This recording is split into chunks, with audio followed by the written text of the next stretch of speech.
এই যে garments factory এর সূচনা করেছিলেন শহীদ জিয়াউর রহমান, যার ফলে আজকে বাংলাদেশের অর্থনীতির ভিত্তি কিন্তু এই দুটোই। নতুন নতুন উদ্ভাবনা, নতুন নতুন সৃষ্টি, শিক্ষার ক্ষেত্রে আপনার একটা নতুন একেবারে পরিবেশ সৃষ্টি করা, জ্ঞানী লোককে তার জায়গায় বসানো। তার প্রথম ক্যাবিনেট ছিল বলা হতো যে গ্যালাক্সি স্টার, দেশের সবচেয়ে জ্ঞানী গুণী লোকগুলোকে নিয়ে তিনি একটা মন্ত্রিসভা তৈরি করেছিলেন এবং সেভাবেই তিনি কন্টিনিউ করে গেছেন। সেই মানুষকে তো এমনি এমনি হত্যা করা হয় নাই, হত্যা করা হয়েছে তিনি যদি নেতৃত্বে থাকতেন তাহলে আপনার এই যারা আমাদের প্রভুত্ব করতে চায়, আধিপত্য বিস্তার করতে চায়, তারা সেটা করতে পারবে না, বাংলাদেশ নিজের পায়ে নিজে দাঁড়াবে। এটাই ছিল তার স্লোগান, সেলফ রিলায়েন্স হতে হবে, আত্মনির্ভরশীল হতে হবে। এই জন্য বিদেশিরাও বলে, উইলিয়াম বি বাইলাম একজন আপনার অ্যাম্বাসেডার ছিলেন, সেই সময় মার্কিন অ্যাম্বাসেডার ছিলেন বাংলাদেশে। তিনি মাহফুজুল সাহেবের যে বই জিয়াউর রহমানের, সেই বইটার উপরে তিনি মন্তব্য করতে গিয়ে বলেছেন যে প্রেসিডেন্ট জিয়াউর রহমান যদি 1981 সালে নিহত না হয়ে 75 সালে নিহত হতেন, তাহলে বাংলাদেশ একটা ফেইল্ড স্টেটে পরিণত হতো, একটা ব্যর্থ রাষ্ট্রে পরিণত হতো। সেটা প্রমাণ আমরা দেখছি। বন্ধুগণ, আজকে গত 15 বছর ধরে ওই আওয়ামী লীগের অপছায়া, তাদের প্রেতাত্মারা আবার বাংলাদেশকে শাসন করতে শুরু করেছে। ওই শাসন তারা করছে ভিন্ন পদ্ধতিতে। আবার এই একদূরে শাসনের লক্ষ্যে তারা একটা গণতন্ত্রের একটা প্রসাদ তারা সৃষ্টি করেছে, কিন্তু গণতন্ত্রটা বিশ্বাস করে না।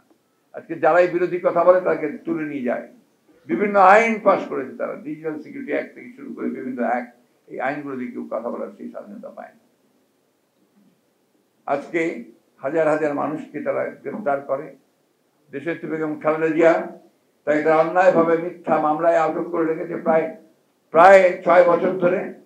আজকে আমাদের লক্ষ লক্ষ মানুষের বিরুদ্ধে মিথ্যা মামলা, 60 লক্ষের উপরে মানুষের বিরুদ্ধে মামলা হয়েছে।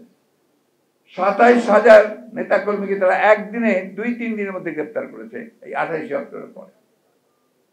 আপনারা খেয়াল করে দেখবেন, যখনই আমরা আন্দোলন করি, যখনই আমরা জনগণকে সঙ্গে নিয়ে রাস্তায় নেমি, তখনই তারা একেবারে হায়নার মতো ঝাঁপিয়ে পড়ে। ওয়ালটন ফ্রিজ কিনে অনেকের মতো আপনিও হয়ে যেতে পারেন মিলেনিয়াল, সেরা পণ্যের সেরা অফার। এবং তাদের পুলিশ বাহিনী, তাদের র্যাব, এই বাহিনীগুলো তারা আক্রমণ করে। আজকে বেনজির সাহেব, তিনি ছিলেন পুলিশ বাহিনীর প্রধান, র্যাবের প্রধান। তার বিরুদ্ধে যখন সমস্ত কাগজ পত্রিকাগুলোতে তার অপকীর্তি, তার চুরি, তার দুর্নীতি বেরিয়ে আসছে, তখন আওয়ামী লীগের সাধারণ সম্পাদক সাহেব বলছেন সে কি আওয়ামী লীগ করে। উনি আওয়ামী লীগের নাম ছিল কিনা জানি না, আওয়ামী লীগকে ডিফেন্ড করবার জন্য, তাকে ক্ষমতায় রাখার জন্য তিনি তার সর্বশক্তি নিয়োগ করেছেন।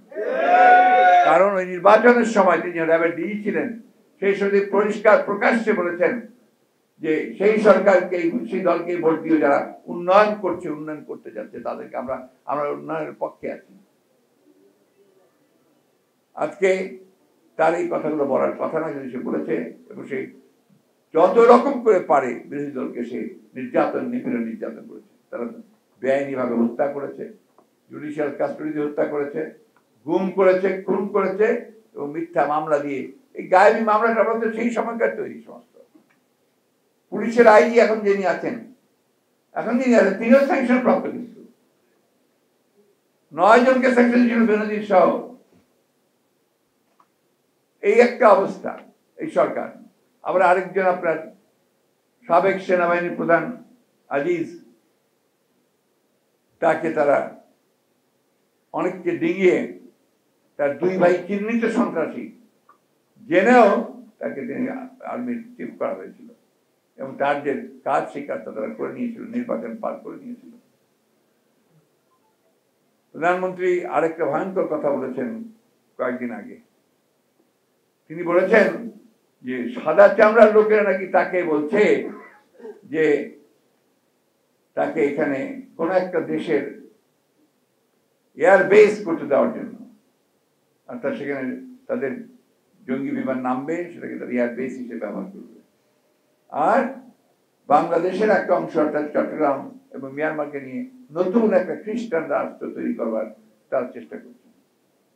আমি গতকাল বলছি, আজকে আবার বলছি যে প্রধানমন্ত্রীর উচিত হবে এই মুহূর্তে জনগণের সঙ্গে তার প্রকৃত ব্যাখ্যা তুলে ধরা, কারা এটা চাইছে এবং কেন চাইছে, আর আপনারা কেন এটাকে এতদিন পরে প্রকাশ করছেন, এটা আমরা জানতে চাই। কারণ আমাদের বাংলাদেশের স্বাধীনতা সার্বভৌমত্বের প্রশ্ন, এটা আমাদের সার্বভৌমত্বের প্রশ্ন। আপনাদের হাতে স্বাধীনতা কোনোদিন নিরাপদ না।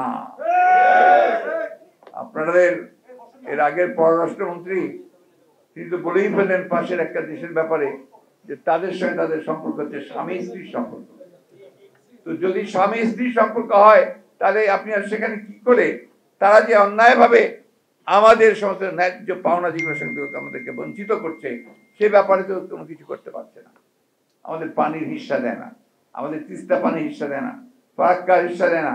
154টা নদী, অবিভক্ত নদী, সেই নদীগুলোর আমরা পানির হিস্সা পাই না।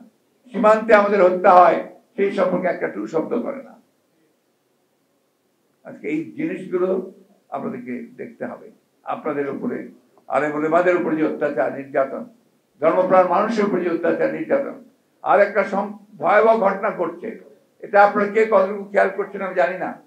সেটা হচ্ছে যে প্রাইমারি স্কুলের যে টেক্সট বইয়ের মধ্যে এগুলোর মধ্যে এমন এমন কারিকুলাম আনছে যা আমার কালচারের বিরুদ্ধে, আমার কৃষ্টির বিরুদ্ধে, আমার ধর্মের বিরুদ্ধে। এগুলো আমাদের কখনোই কোনো কালে আমরা এভাবে চিন্তা করিনি। আমরা বড় হয়েছি ইসলামিক যে চিন্তাধারা, সেই চিন্তা আমাদের পরিবারগুলোর মধ্যে আমরা তৈরি। অন্যান্য ধর্মের লোকেরাও তাদের কিন্তু একটা ধর্মীয় একটা প্রভাব তাদের মধ্যে ছিল বলে তারা সেইভাবে পড়ে রয়েছে। আজকে সেইখান থেকে সম্পূর্ণভাবে বের করে নিয়ে একটা ধর্মহীন একটা রাষ্ট্রে পরিণত করবার চেষ্টা করা হচ্ছে।